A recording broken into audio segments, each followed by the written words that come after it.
우리 하나님의 말씀 구약성 이사야 30장 26절 말씀 보시겠습니다. 우리 이사야 30장 26절 말씀입니다.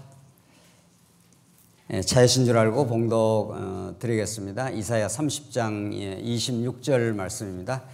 여호와께서 자기 백성의 상처를 싸매시며 그들의 맞은 자리를 고치시는 날은 달빛은 햇빛 같겠고 햇빛은 7배가 되어 7날의 빛과 같으리라. 26절 한 절 봉독 드렸습니다. 오늘부터 우리가 예고한 대로 이사야 말씀을 통해서 우리가 수요 예배 시간 말씀을 나누도록 그렇게 준비를 했습니다. 오늘 이사야서를 바로 들어가기 전에 서론적으로 첫 시간 이사야를 어떤 시각에서 또 이사야는 얼마나 중요한 말씀이며 이사야의 기록 목적은 궁극적으로 무엇인가 하는 이런 서론적 내용들을 살피는 것이 이사야 본문을 읽어나가는 올바른 시각과 올바른 이해를 할 수 있을 것이라고 그렇게 보여집니다. 이사야서는 신약에서 시편 다음으로 많이 인용되며 구약의 선지서의 이제 서론격과 같은 매우 중요한 말씀입니다. 어떤 성경이든 중요하지 않는 말씀이 없겠습니다만은 이사야서야말로 구약의 아주 대표적인 선지서로서 신약과의 그 가교 역할을 하며 그러한 그 중요한 말씀인데, 먼저 우리 이사야 본문에 들어가기 전에 왜 하나님께서 하나님 자기를 계시하실 때 선지서라고 하는 선지자들을 동원하셔서 하나님께서 자기 계시를 하시는가? 선지서가 구약 계시에서 가장 그 마지막에 위치하고 있으며 구약의 모든 말씀의 최종적 결론으로서 클라이막스를 이루고 있는가? 하나님은 어떤 상황 속에 선지자를 보내며 선지자는 도대체 어떠한 역할을 구약 시대에 했던가? 이런 것들이 매우 중요한 서론적 우리가 이해가 되겠습니다.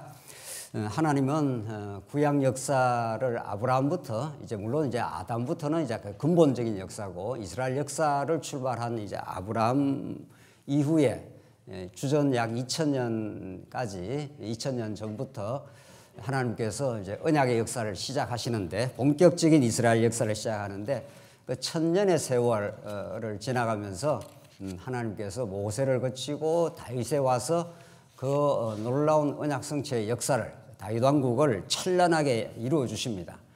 솔로몬을 통해서도 성전을 지어서 하나님이 얼마나 놀라운 능력과 은혜를 분이신가를 이제 보여주셨는데, 이제 그 이후의 역사가 파란과 곡절을 이제 거치게 되는 거죠. 이제 그런 북이스라엘의 멸망, 남쪽 유다의 말할 수 없는 부패, 이런 것들을 거치면서 하나님이 세우신 왕들이 부패하고 몰락하게 됩니다.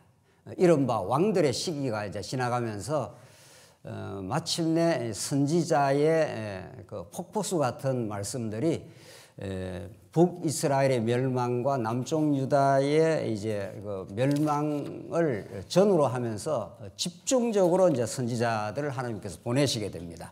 도대체 그 이유는 무엇인가? 선지서의 내용은 어떤 내용이고 그 예언은 무엇을 근거로 하는가? 궁극적으로 선지자들의 예언은 무엇을 목적하는가?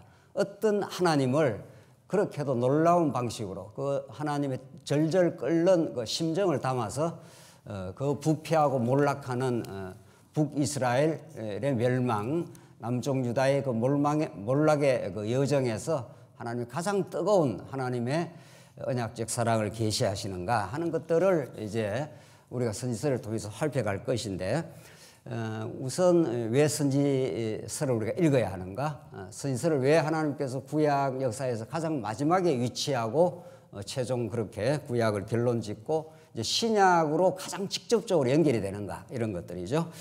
이것을 우리가 이제 서론적으로 살필 것입니다. 그래서 이제 선지서의 그 위치를 우리가 살피면서 선지서의 그 중요성 그리고 그 목적을 살펴가도록 그렇게 하겠습니다. 우리가 잘 알고 있는 대로 이제 선지서는 구약의 마지막 부분에 차지하고 있고 이제 신약으로 이어지는 위치에 있습니다.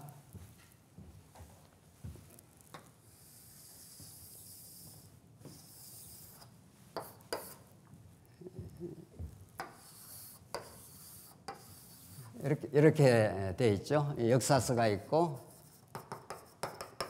시가서가 있고 선지서가 있습니다.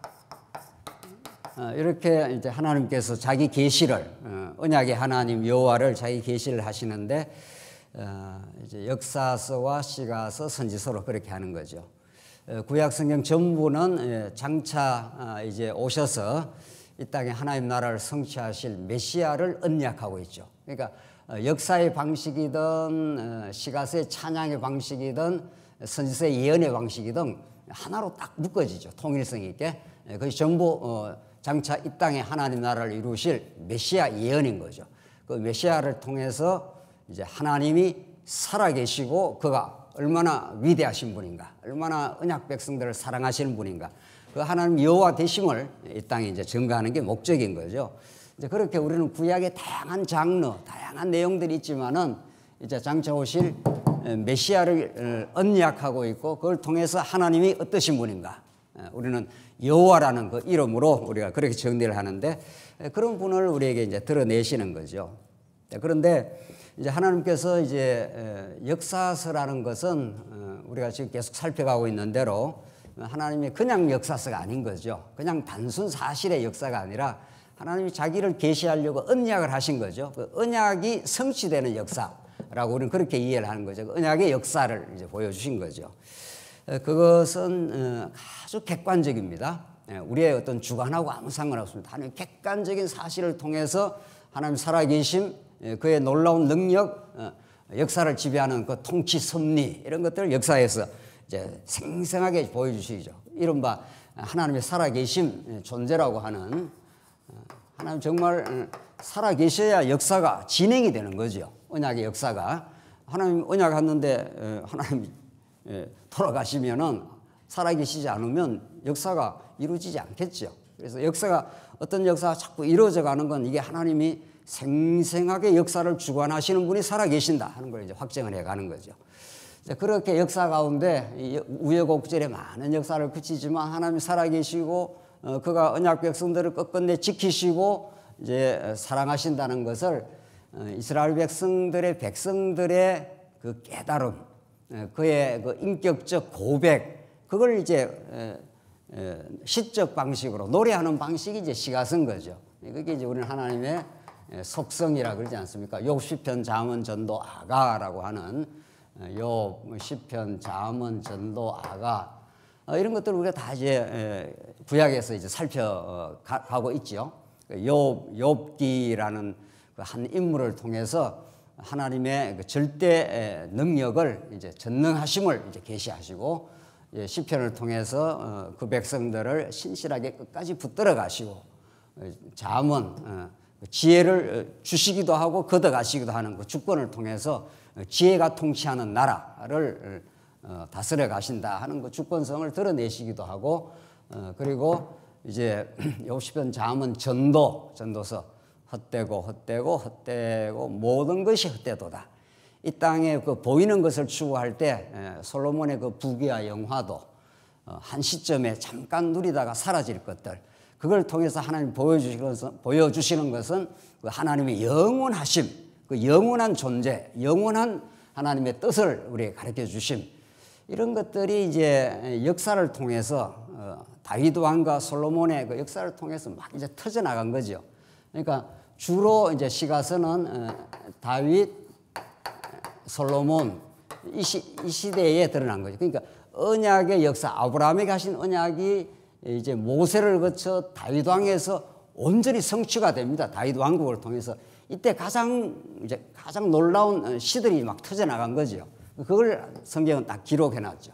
그리고 마지막 아가서, 이 정말 놀라운 하나님의 언약적 사랑을, 술람미가 아무리 그물스무름하고 못났어도 솔로몬의 눈에는 최고의 그 아내가 되는 거죠.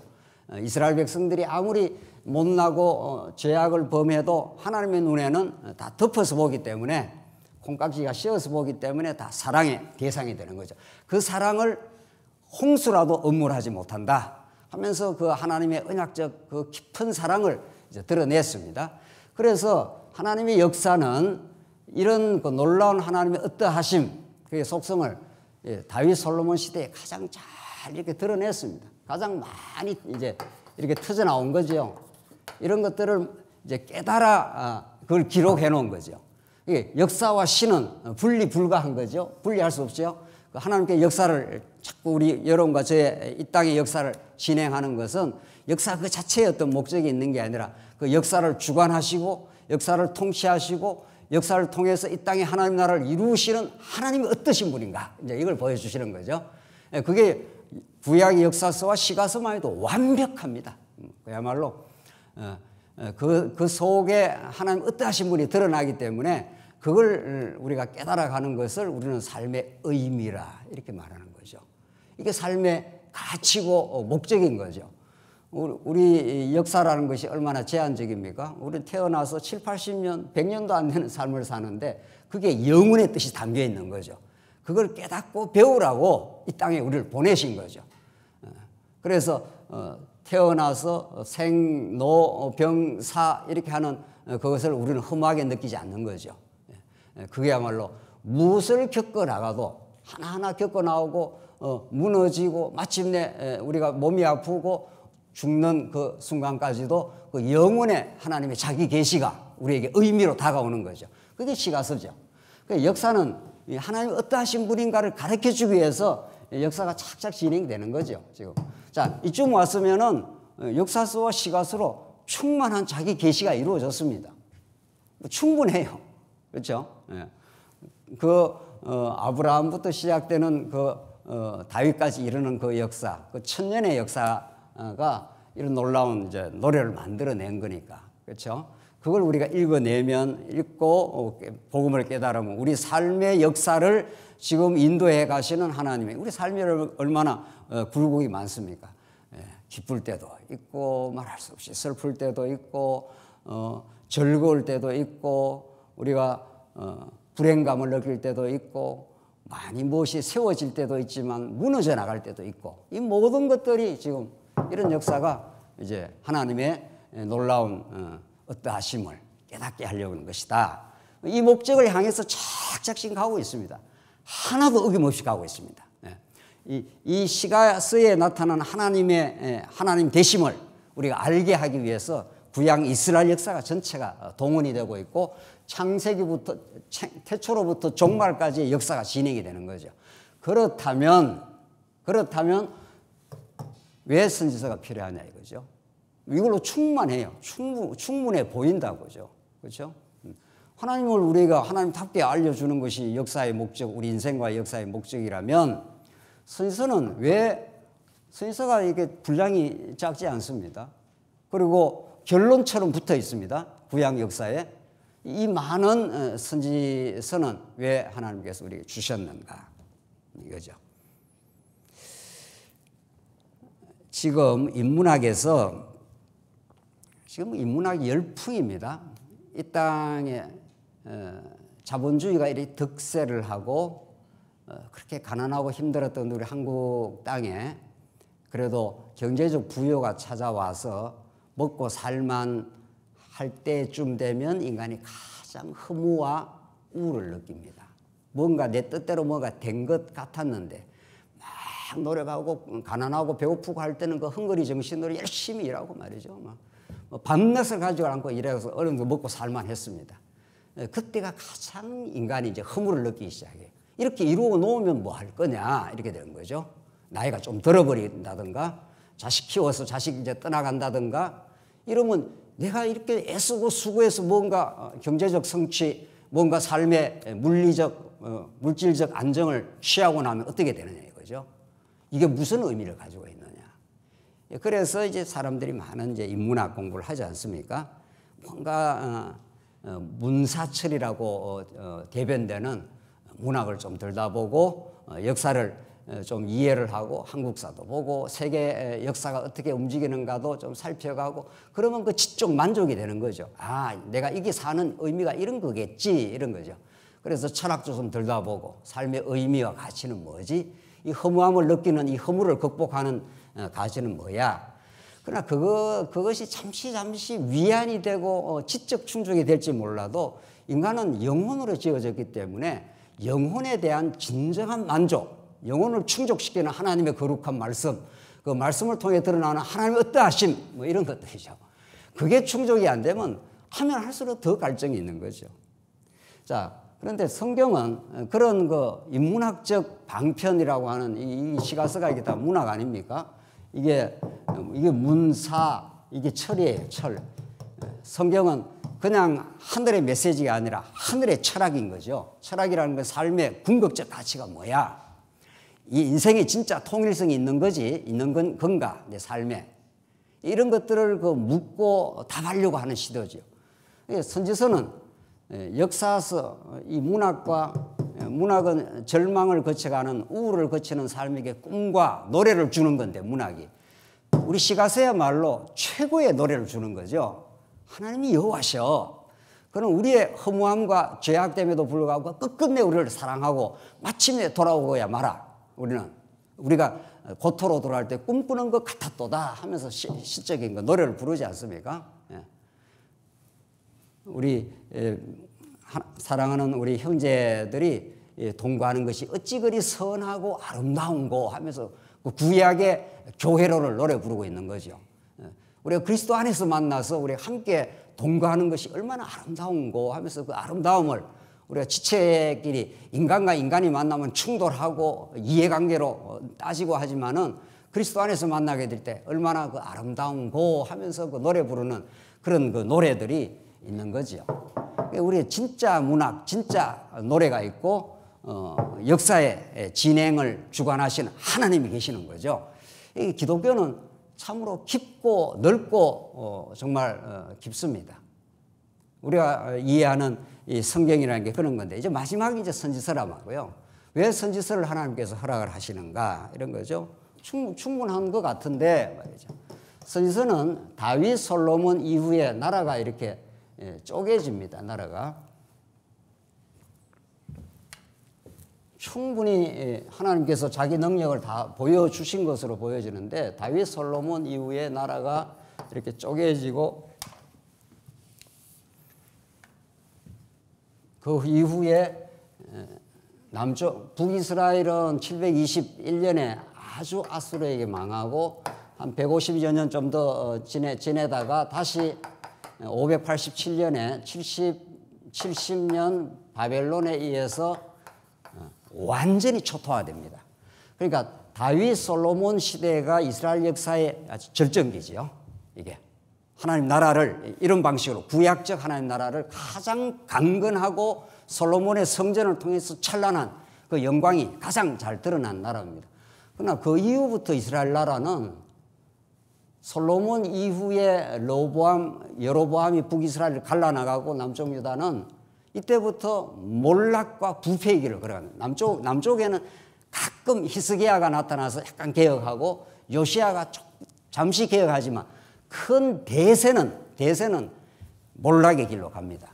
왕들의 몰락인 거죠. 하나님이 세운 왕들의 그 몰락의 길을 가면서 이때 이사야가 북이스라엘의 멸망지음입니다. 이사야는 상당히 길게 활동을 하는데 이사야, 예레미야 이제 아주 초토화되는 그 현장을 보면서 막 불바다가 되는 걸 보면서 예레미야가 눈물의 선지자 예레미야가 등장하고 예레미야, 에스겔은 이미 잡혀갔을 때 에스겔, 다니엘 그다음에 소선지사들이 이 등등등등해서 마지막 말라기까지 400년 말라기까지 수많은 선지자 시대가 도래합니다. 이제 이전에 왕들의 시대가 계속 지나면서 왕들이 몰락해 나가는 그 시대에 하나님께서 선지자를 동원하면서 하나님의 거룩한 뜻을 이제 드러내는 거죠. 선지자라는 것이 이제 그렇게 이제 등장하는데 우리가 지금 살펴가는 것은 선지자가 어떤 시대에 어떤 배경에서 하나님께서 선지자를 보내시느냐 이게 중요한 거죠. 뭐 뜬금없이 선지자가 나타나는 건 아니죠. 뜬금없이. 그래서 선지서는 다윗 솔로몬 왕 이후에 이스라엘 역사 후반기에 모세 율법 언약대로 성취됩니다. 하나님께서 이 아브라함이 있고 이 모세가 있지 않습니까? 모세가 있는데 하나님께서 아브라함에게는 큰 민족을 이루어 주겠다 해서 아브라함 언약은 끝까지 갑니다. 끝까지.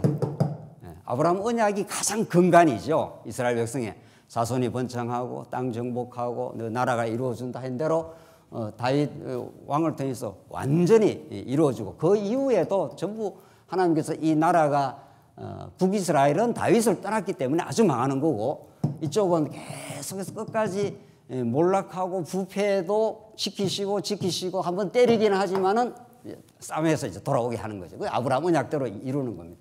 근데 그 과정에서는 아브라함 언약은 그러니까 하나님 나라를 세워주겠다 하는 여호와 하나님의 언약의 말씀이고 이 과정에서는 이제 모세 언약이 중요하죠. 모세 언약이. 그래서 이제 모세 언약대로 이스라엘 백성들이 율법을 어기게 되고 모세 언약이라는 게 이스라엘 나라를 통치하는 법이니까 내가 너희들을 이렇게 통치를 하겠다는 거죠. 어떻게? 율법 어기게 됐을 때 망하게 되고 다시 너희들을 복을 회복시켜 복을 주겠다고 하는 하나님께서 내가 이 나라를 이렇게 통치를 해 가시겠다 이런 뜻이죠.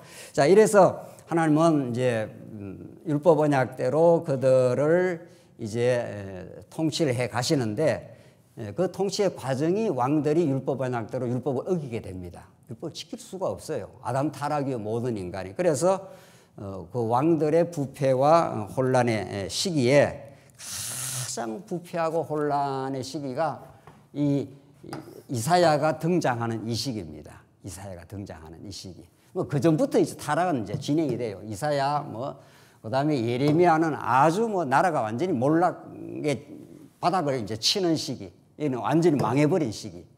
이럴 때 하나님께서 가장 집중적으로 하늘의 메시지가 막 떨어지는 거죠. 이게 참 놀라운 하나님 은혜예요.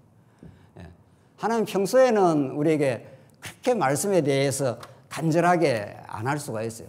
사업도 잘 되고 몸도 건강하고 애들도 다 어려먹고 이러면 그냥 인간은 자연스럽게 자기 능력으로 사는 줄 알아요. 우리는. 언제 여러분과 제가 이렇게 말씀 앞으로 찾아오고 말씀을 듣고 말씀 안 들으면 살 수 없다고 느끼고 언제 그러냐고요. 언제. 가장 절실하게 또 말씀이 들릴 때는 이스라엘 백성은 율법을 다 어기고 인간이 자기중심적 죄악의 기준대로 살아가는 그 역사의 혼돈 속입니다. 이제 역사는 계속 혼돈으로 지금 몰려갑니다. 무엇이 옳은 건지를 모릅니다. 이스라엘 백성들이. 끊임없이 우상 섬기고 산당 제사 드리고 아하스 왕 시대 때 강대국 아수르한테 가고 살려달라 우리를 구원하소서 이렇게 말합니다. 이게 얼마나 혼돈스럽습니까? 하나님이 살아계셔서 지금 역사를 지금 다 지배하고 인도를 해가는데 아수르 왕한테 인간 왕한테 가서 우리를 구원하소서 이게 아하스 왕의 이야기입니다. 이럴 때 하나님이 가장 집중적인 선지자의 말씀이 선포가 됩니다. 너희들 내가 반드시 때린다. 반드시 심판하고야 만다. 율법대로 너희들을 공의의 심판을 내가 한다. 그러나 심판 자체가 목적이 아니야. 내가 너희를 얼마나 가슴에 품고 눈동자처럼 내가 너희를 애굽에서 건져내고 광야 40년을 지켜주고 가나안 땅은 그 젖과 꿀이 흐르는 땅을 그냥 줬는 내 여호와 아니냐. 너는 내가 결코 버릴 수 없는 내 사랑하는 백성이야. 그러니까 이 선지서는 이전에 역사서와 시가서에 하나님의 살아계심과 그 속성을 가장 한 번 더 곱씹는 방식으로 재확정을 해줍니다. 언제? 가장 나라가 부패하고 인간 중심적이고 우상을 섬기고 그 열강들의 틈바구니에서 그들을 의지하며 살아가려고 하는 그 초라한 인생들에게 남쪽 유다에게 하나님이 들끓는 그 하나님의 심정을 표현을 하고 있습니다. 이 창기 같은 이스라엘아, 하나님은 자기를 남편으로 보고 자기 남편을 떠난 그 여인을 그렇게 가슴 아프게 생각하면서 들끓는 그 하나님의 심정을 표현합니다. 그러니까 역사서는 하나님이 객관적으로 역사를 통치하는, 지배하는 하나님의 살아계심이고 그 주권과 능력이고, 세가서는 그런 하나님의 능력과 은혜를 이스라엘 백성이 인격적으로 그들이 다 이렇게 겪었습니다. 겪고 그들의 범죄를 겪고 그 은혜를 체험하고 끝까지 지켜준 인격적이고 고백적 방식으로 드러냈다면, 선지서는 하늘의 심정을 담아가지고, 가장 하나님 자체의 심정을 담아가지고 내가 이렇게 살아있지 않느냐, 나를 의지해야지 이러면서 하나님께서 그 심정을 가지고 막 이스라엘 백성에게 육박하고 찾아오시고 그들을 붕괴시키고 다시 회복시켜냅니다. 이스라엘 백성들이 정말 약해요. 강대국이 얼마나 많은지만 아수르, 바벨론, 그 위에 페르시아, 이스라엘 능력으로 살 수 없게 하나님 만들어 놨습니다. 그래서 아수르에 의해서 바벨론 붕괴시켜버리고, 남쪽 유다는 바벨론에서 아주 초토화시켜버리고, 이게 하나님의 아버지의 마음인 거죠. 그들을 뭐 진노시켜서 아주 멸절시키는 게 목적이 아니라, 나 떠나면 이렇게 되는 거야 하면서 하나님께서 탕자가 아버지 집 나갈 때 그 정말 절절한, 그러니까 탕자는 아버지 심정을 전혀 모릅니다. 이스라엘은 소도, 그 이사야서 1장에 나오잖아요. 소도 그 임자를 알고 나귀는 그 주인의 구유를 알지만 이 짐승들도 아는데 너희들은 어떻게 된 거야, 이런 거예요. 이사야의 그 아버지의 마음. 그러니까 이 탕자는 아버지가 어떤 생각을 하고 있는지, 어떤 마음을 가지고 있는지, 자기를 얼마나 보호하고 사랑하는지 전혀 잘 모릅니다. 나갈 때는. 그냥 싫은 거예요. 내 뜻대로 왜 안 해주냐, 싫은 거예요. 그래서 그 박차고 나가버리지 않습니까? 박차고 나가서 창기하고 놀아나고 망가지는데도 아버지는 더 애절한 거죠. 우리 하나님 아버지는 여러분과 저를 이 땅에 던져놓고 애절합니다, 정말.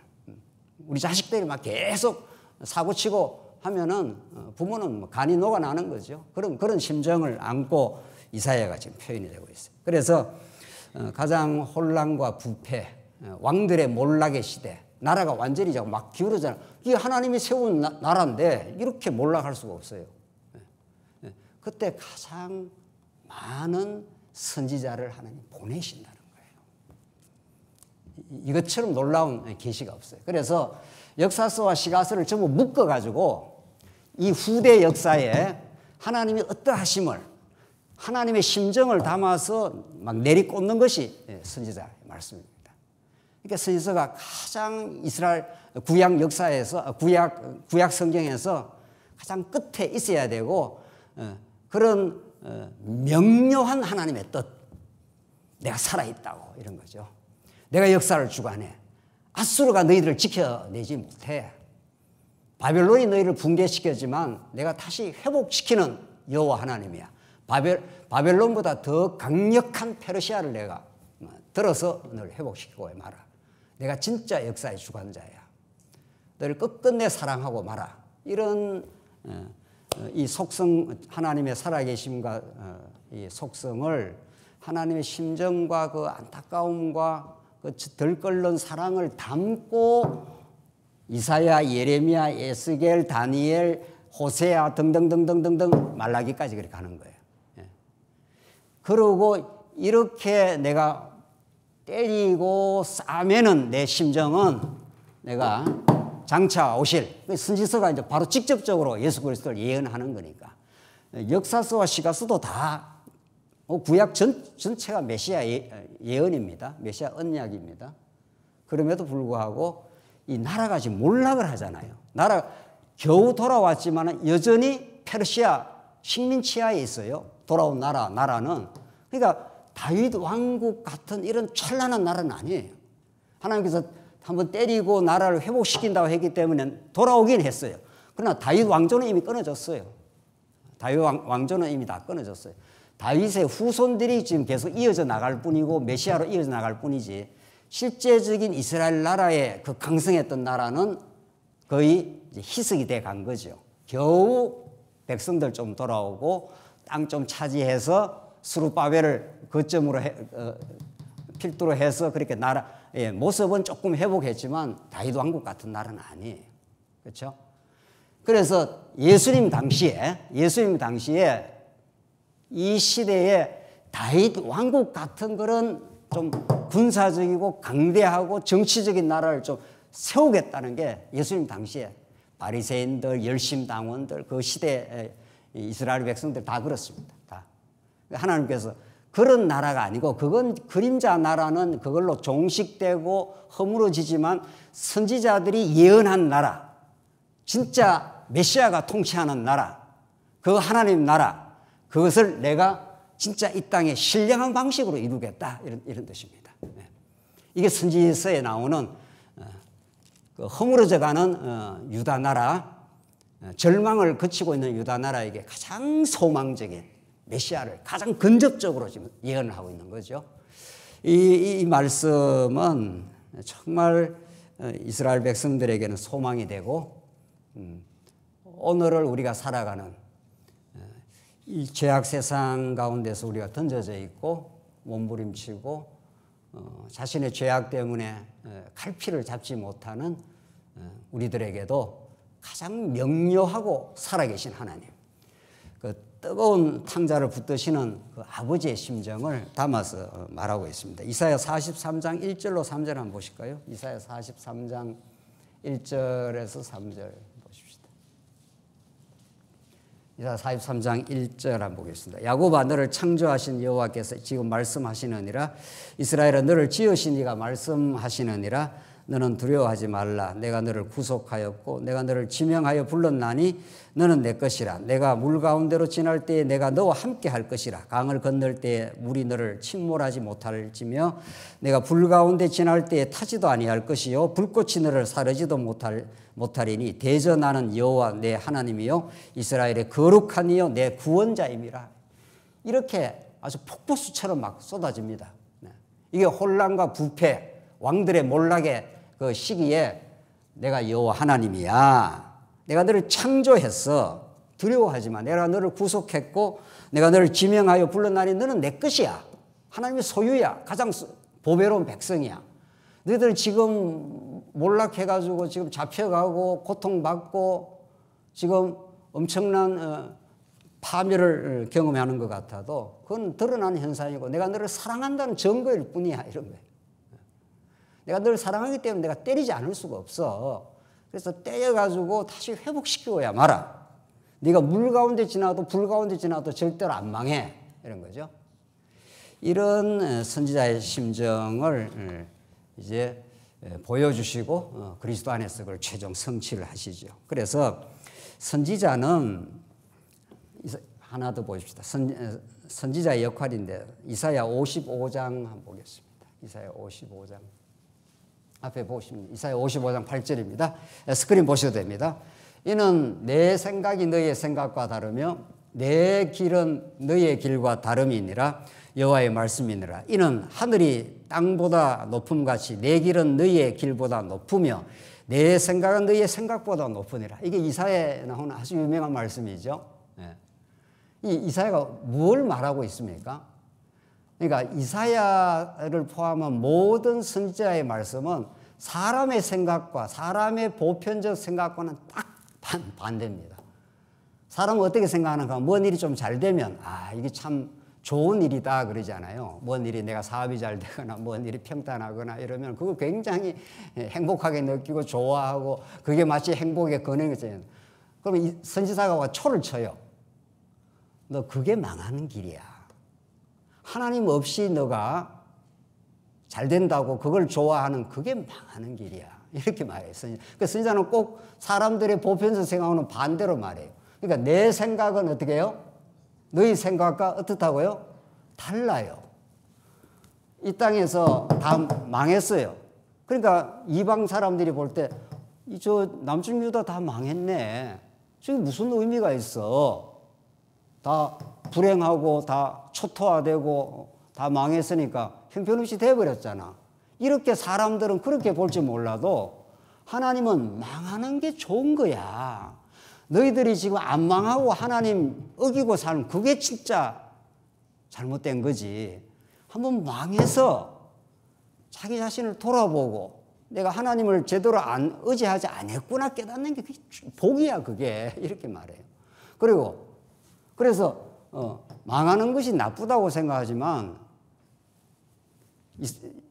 선지자는 생각이 달라요. 내 생각은 너희 생각과 다르면 내 길은 너희 길과 다름이라. 이렇게 말해요. 너무 다른 하나님의 뜻이 너에게 있다고.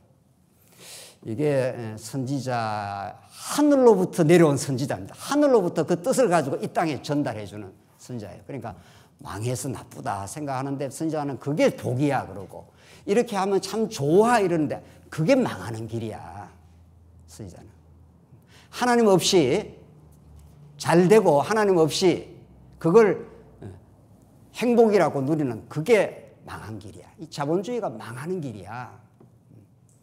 자본이 우리를 구원해 줄 것이라고 하는 이 시대를 하나님이, 선지자는 이 땅에 와서 그게 망한 길이야.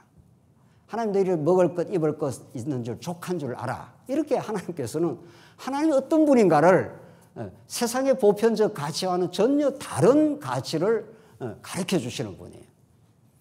그래서 선지자는 그런 존재예요. 모세도 그랬죠. 모세도 이스라엘 백성들 애굽에서 종살이하고 나온 백성들에게 시내산에서 모세 같은 선지자라 했어요. 선지자가 모세로부터 이제 출발은 근무하는 거니까. 세상 나라와는 전혀 다른 통치 원리를 가지고 있는 제사장 나라의 길을 너희 가르쳐 주겠다. 이게 율법이에요. 하나님만을 섬기고 이웃을 내 몸처럼 사랑하는 이 세상 나라와는 전혀 다른 하나님의 나라의 원리를 가르쳐 줬습니다.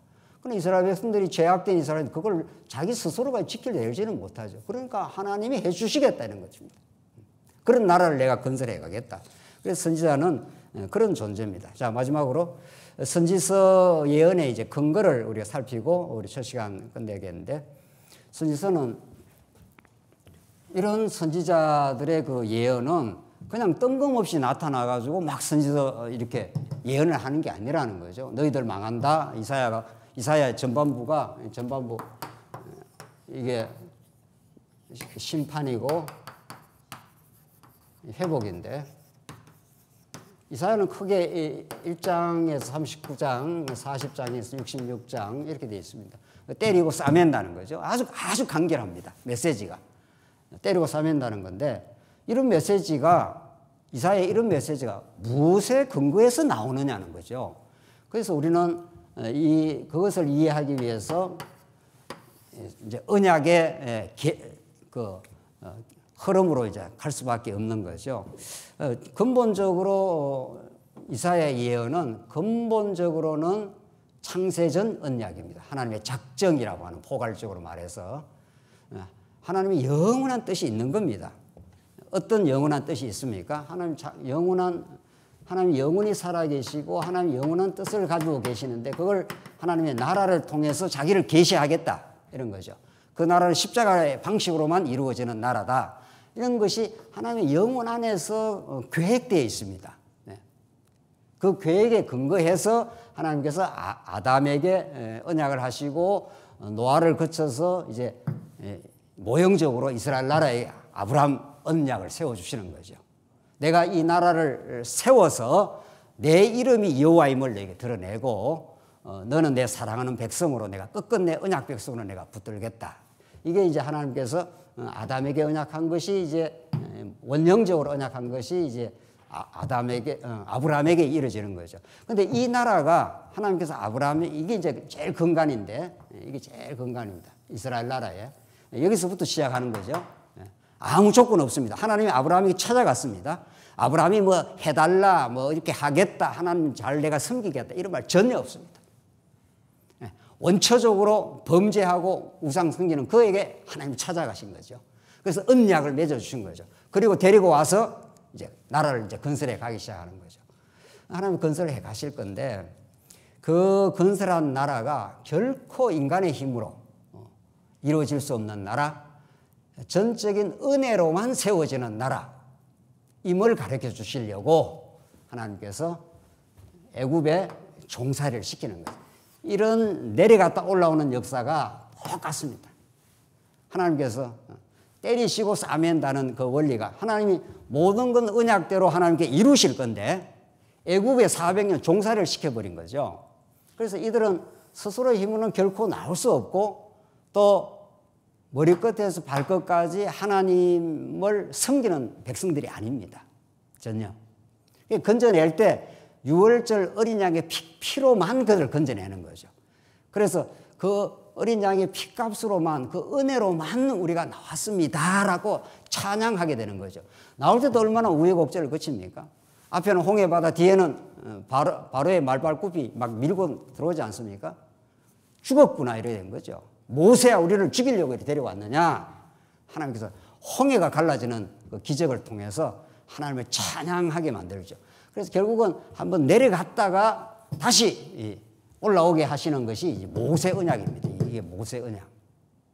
그래서 모세 언약에서는 그 인간의 죄악됨을 드러내고 그를 성막에서 완전히 구속해내는, 그래서 성막에서 이스라엘 백성을 내가 통치를 하겠다. 나는 여호와야. 이런 거죠. 내가 늘 사랑으로 통치를 해. 이제 이런 하나님을 모세 언약을 통해서 보여주시고 그 모세 언약을 종합한 것이 이제 모압당 언약 아닙니까? 호렙산 언약 다음에 내가 너희들 복도 주고 복과 저주를, 생명과 사망을 너희 앞에 다 두겠다. 표면적으로는 다 너희들이 선택하라 이렇게 보여요. 복과 저주, 생명과 사망을 너희 앞에 두노니 이렇게 돼 있어요. 그러니까 성경은 표면적으로 보면은 전부 누가 하는 일이죠. 그래서 유명한 구약학자가 신명기를 해석하면서 이스라엘의 운명은 궁극적으로 이스라엘 백성들에게 달렸다 이래요. 이건 거의 이렇게 왜곡돼도 이렇게 왜곡되는 게 없어요. 왜냐하면 복과 저주, 생명과 사망을 너희 앞에 두노니 이렇게 돼 있거든요. 그러니까 마치 우리가 복을 선택하고 저주를 선택하는 거죠. 그렇게 보이죠. 그건 표면적인 설명인 거죠. 아버지가, 부모가, 엄마가 자식한테 음식 먹일 때 말이죠. 네가 알아서 먹어 이런 부모가 있습니까? 그건 다 커서는 그렇게 말하는 거 몰라도 어떻게든 안 먹으려고 하는 놈 찾아가서 먹이고 그래요. 네가 다 알아서 먹어 이러지 않습니다. 말은 그렇게 하는지는 몰라도 어떻게든지 맛있게 만들어서 달래서 입에 넣어서 기어이 먹이고 맙니다. 기어이. 어릴 때 말이죠. 하나님께서 여러분과 제가 어떤 선택 잘해가지고 천국 가는 게 아니라 우리는 반드시 어리석음을 선택하게 되어 있습니다. 반드시 어리석음을 선택합니다. 그리고 우리가 얼마나 죄인인 걸 드러나고 그래서 한번 망하게 하시고 다시 하나님께서 복 주시는 하나님. 그리고 원래 그냥 아브라함에게 그냥 복을 줬다니까요. 아무 조건 없이 복을 줬어요. 아무 조건 없이. 여러분과 저는 이래 궁그러지도 저래 징그러도 복받은 백성이에요. 어째도 복받은 백성인데, 근데 복을 복으로 잘 몰라. 그렇죠? 우리가 살아가면서, 이게 살아가고 예수 믿는 게 얼마나 놀라운 복인지 잘 모르면 어떻게 한번 해야 돼요? 한번, 어떻게? 한번 때리고, 한번 이렇게 가두었다가 건져내야. 그래서 하나님께서 이 나라가 정말 은혜로 세워진 나라, 하나님의 주권과 능력으로 세워진 나라를 깨닫게 하려면은 이 앞에서도 나라를 세워줄 때 한번 집어넣었다가 빼듯이 여기도 한번 율법을 주면 네가 잘 선택하는 게 아니라 반드시 어리석음을 선택하고, 그래서 어떻게 해요? 한번 어때요? 망했다가 세워져요. 자, 그런데 우리가 모세 언약 다음에 무슨 언약이 있죠? 아니. 다윗 언약이 있잖아요. 다윗 언약은 뭐예요? 네 아들을 통해서 어떻게 해요? 이 나라가 영원히 망하지 아니한다. 네 아들이 집을 지어서, 그러니까 다 아브라함 언약에 걸려 있고 모세 언약은 한번 때리고 싸매겠다는 거고, 때리고 싸매서 이 나라가 성전을 중심으로 망하지 않는 나라야. 이걸 하나님께서 선지자가 저는 아브라함 언약, 모세 언약, 다윗 언약을 근거로 해서 한번 내가 율법대로 때리겠다. 한번 심판하고 다시 회복시키는 여호와 하나님이다. 이 모든 것들이 장차 예수 그리스도 한 분을 지향하고 있습니다.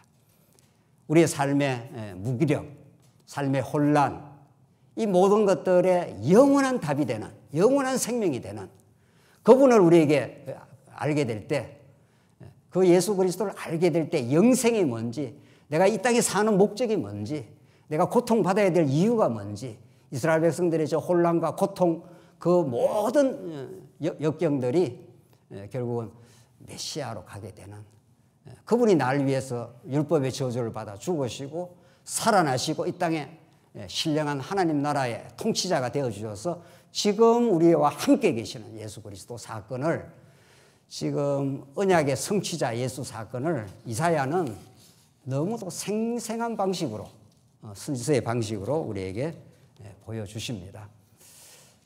이사야 말씀 속에서 우리가 얻게 될 그 영생의 말씀, 통치하시는 그 하나님 나라의 생생한 모습들, 이사야 후반부로 가면 갈수록 그 시온의 영광이 얼마나 놀라운지, 새하늘과 새 땅이 얼마나 기이한 나라인지를, 예수가 이루는 이 땅에 종말론적 하나님 나라가 얼마나 복되고 놀라운 건지, 그것이 이미 우리 안에 찾아와 있는지를 이사야를 통해서 우리는 새롭게 발견하길 바랍니다. 잠시 쉬었다 하시죠.